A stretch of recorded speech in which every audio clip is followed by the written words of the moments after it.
आज महाराष्ट्र के गृह मंत्री ने जो बैठक बुलाई थी, उस बैठक में न जाने का फैसला, उस पर बहिष्कार करने का फैसला हमने किया।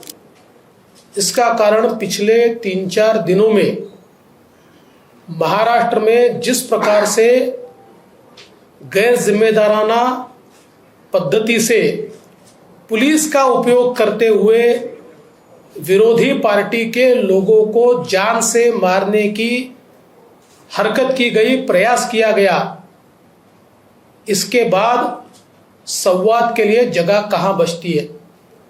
हमारा तो मानना यह है कि हिटलर शाही से संघर्ष होता है, संवाद नहीं होता।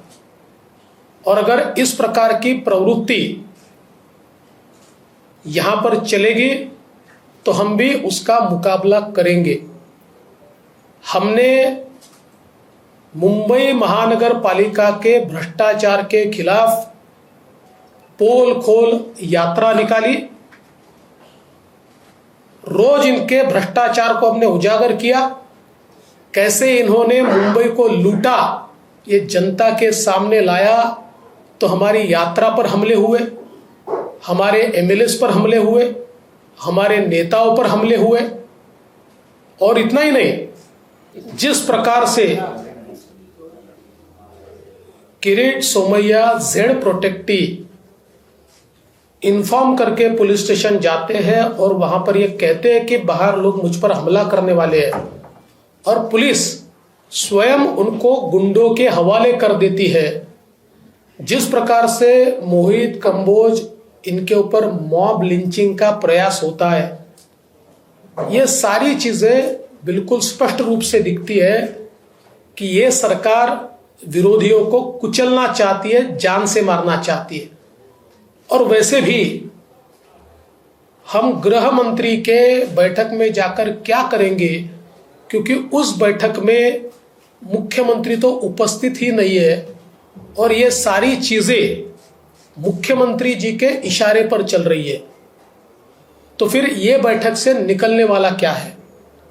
इतना ही नहीं, तो एक विधायक इंडिपेंडेंट और एक सांसद इंडिपेंडेंट, ये लोग इतना ही अनाउंस करते हैं कि मुख्यमंत्री जी के निवास स्थान के सामने जाकर हम हनुमान चालीसा बोलेंगे, तो उनके ऊपर कार्रवाई की जाती है। मेरा सवाल यह है कि हनुमान चालीसा महाराष्ट्र में नहीं बोली जाएगी तो क्या पाकिस्तान में बोली जाएगी? इतना हनुमान चालीसा से इनको नफरत क्यों है?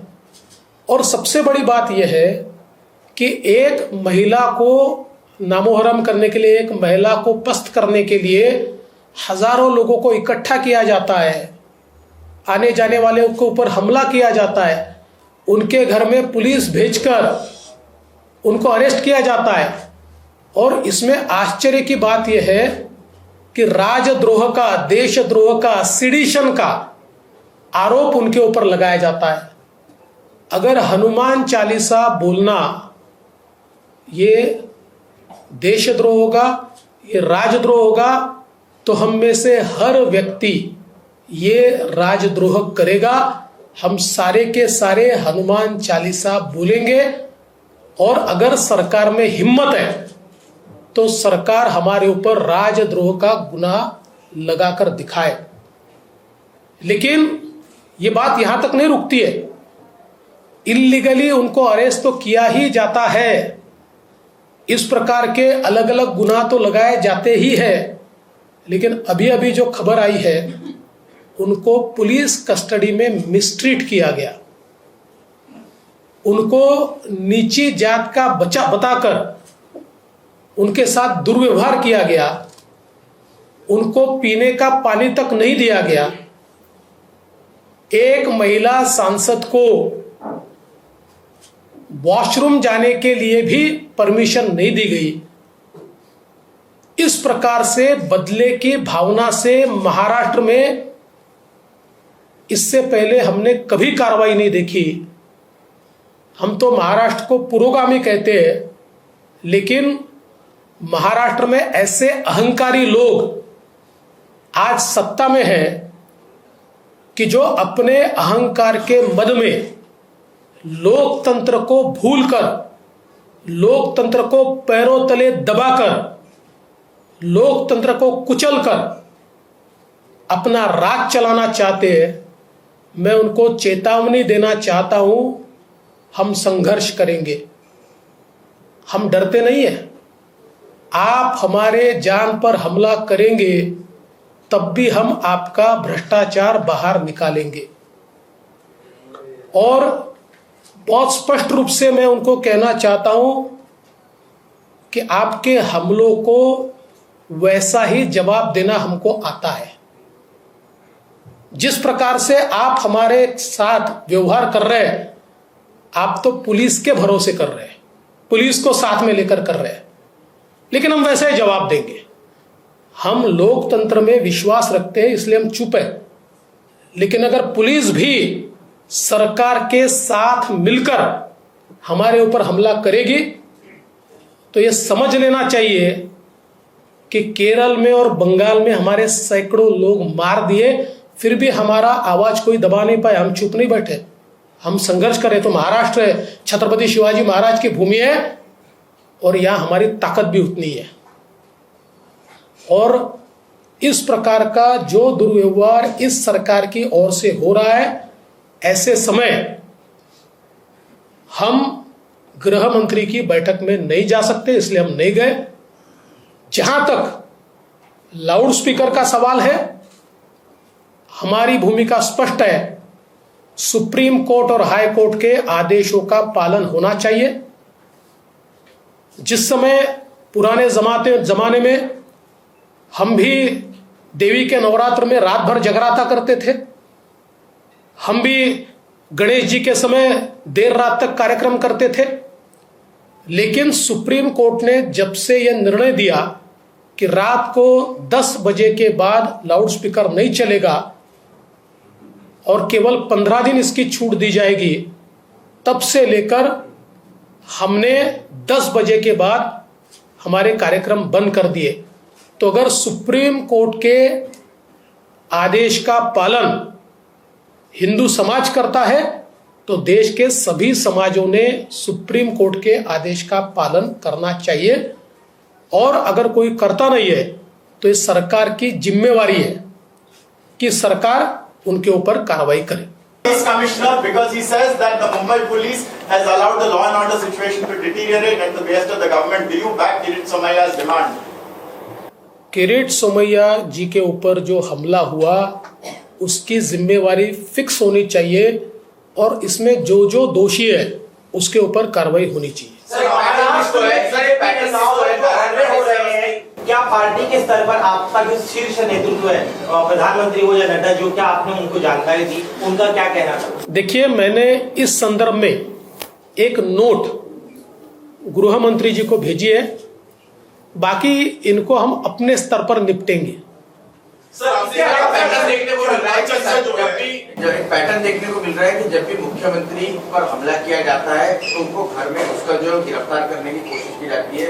नारायण राणे साहब के इसमें देखा, अर्नब गोस्वामी या सदावर्ते या फिर ये अभी नवनीत राणा। क्या आपको लग रहा है कि पैटर्न इस तरह का बनाया गया? देखिए, देश के इतिहास में और महाराष्ट्र के इतिहास में ये सबसे इनटॉलरेंट, सबसे असहिष्णु सरकार इस रूप में प्रसिद्ध होगी, क्योंकि किसी ने भी लोकतांत्रिक तरीके से भी इनके ऊपर टीका की तो उनको घर पे जाकर पुलिस के माध्यम से झूठी केसेस उन पर लगाई जाती है। एक भी केस में इनकी एक भी केस कोर्ट में नहीं टिकी, एक भी नहीं, कोई केस कोर्ट में नहीं टिकी। और हमारी पूरी तैयारी है, मैंने तो पहले ही कह दिया, हमारा कोई नेता डरता नहीं है। जितने केसेस लगानी है लगाए, हम संघर्ष करेंगे।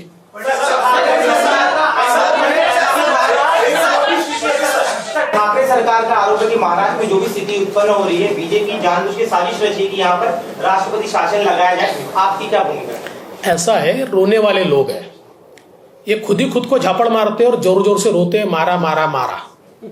इस प्रकार की प्रवृत्ति के लोग हैं। जेल में नवनीत राणा के साथ बदसलूकी हुई, ये थोड़ा सा इलैबोरेट हिंदी में बता दीजिए। देखिए, मैंने हिंदी में भी बताया है कि अभी अभी जो जानकारी प्राप्त हुई है, श्रीमती नवनीत राणा जो निर्दलीय सांसद है, हनुमान चालीसा बोलने पर उनके ऊपर सिडिशन की कार्रवाई, राजद्रोह की कार्रवाई की गई।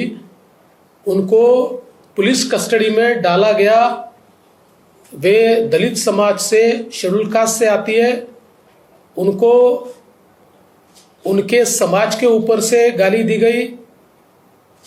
एक महिला होते हुए भी पीने का पानी नहीं दिया गया, उनको वॉशरूम जाने नहीं दिया गया और बहुत ही गंदा व्यवहार उनके साथ हुआ। ऐसा पत्र उन्होंने उनके वकील के थ्रू देश की लोकसभा के स्पीकर को भेजा है। मैं ऐसा मानता हूं, महाराष्ट्र में एक काला इतिहास ये सरकार लिख रही है। सर, आपका एक सवाल रहा कि आपने कहा कि हनुमान चालीसा हिंदुस्तान में पढ़ी है, पाकिस्तान में तो नहीं पढ़ी। आज ही एनसीपी की एक कार्यकर्ता है जिन्होंने एक लेटर लिखा है गृह मंत्री, उन्होंने कहा है कि उनको परमिशन दी जाए कि ऑफिस पीएम के घर पर जाकर नमाज और हनुमान चालीसा पढ़ना चाहता है। ठीक उसी परिपाटी पर जैसे हमने नहीं, अगर उनको मैं तो उनको आमंत्रण देता हूँ, उनको अगर हनुमान चालीसा पढ़ना है तो मेरे घर के सामने आए, हनुमान चालीसा पढ़े। मैं भी उनके साथ पढ़ने को जाऊंगा, मैं भी पढ़ूंगा। लाउड स्पीकर को अगर हटाया नहीं गया तो क्या आप लोग भी हनुमान चालीसा का पाठ करेंगे मस्जिदों के बाहर? देखिए, हनुमान चालीसा का पाठ तो हम हमेशा ही करते हैं और इसके ऊपर क्या कार्रवाई करना ये हमारी पार्टी में हम तय करेंगे। हम पहले ये देख रहे हैं कि क्या सरकार सुप्रीम कोर्ट के आदेश का पालन करती है। अगर सरकार सुप्रीम कोर्ट के आदेश का पालन नहीं करेगी तो भारतीय जनता पार्टी अपनी स्ट्रैटेजी तय करेगी। फडणवीस सर, कल पीएम मोदी जी बॉम्बे में थे, प्रोटोकॉल के तहत सीएम को वहां जाना चाहिए था, लेकिन उद्धव ठाकरे जी ने उस प्रोग्राम में जाकर उस बुजुर्ग महिला के घर गए जिन्होंने आंदोलन में शामिल हुए पूरे परिवार के साथ। क्या कहना चाहिए? देखिए, मुझे ऐसा लगता है कि अब कम से कम उद्धव जी उस महिला के घर गए तो बेचारी महिला 80 साल की उनके घर के सामने रात में आकर बैठी। वो महिला आक्रोश कर रही थी, मेरे बेटे को नौकरी नहीं मिली, मुझे घर नहीं मिला, इतने साल में शिवसेना में हूँ, मेरे तरफ किसी ने ध्यान नहीं दिया। तो कम से कम उसकी ओर ध्यान देकर उस महिला को घर मिले, उसके बेटे को नौकरी मिले, ऐसा थोड़ा सा प्रयास मुख्यमंत्री जी करें।